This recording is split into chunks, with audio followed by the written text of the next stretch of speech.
नेपाल में social media पर पाबंदी का फैसला वापस। पुरतशद्दुद मुजाहरे थम न सके। नेपाली प्राइम मिनिस्टर और वजीर दाखिला समेत कई वुज़रा मुस्ताफी हो गए। खबर एजेंसी के मुताबिक नेपाली सदर ने प्राइम मिनिस्टर का इस्तीफा मंजूर कर लिया है। वज़ीर आज़म के लिए जल्द नए इंतखाबात का ऐलान भी किया जाएगा। मुश्तिल मुजाहिरीन ने नेपाली प्राइम मिनिस्टर हाउस को भी आग लगा दी। काठमांडू एयरपोर्ट को भी जुज़वी तौर पर बंद कर दिया गया है। मुजाहिरीन ने पार्लियामेंट के बाहर हिफाजती रुकावटें भी तोड़ दी।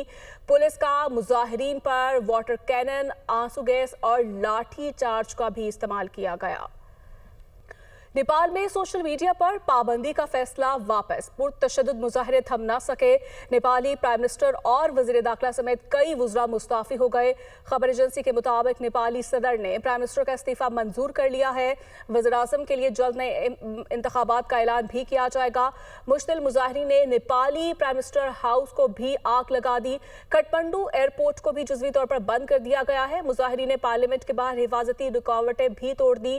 पुलिस का मुजाहिरीन पर वाटर कैनन, आंसू गैस और लाठी चार्ज का भी इस्तेमाल किया गया।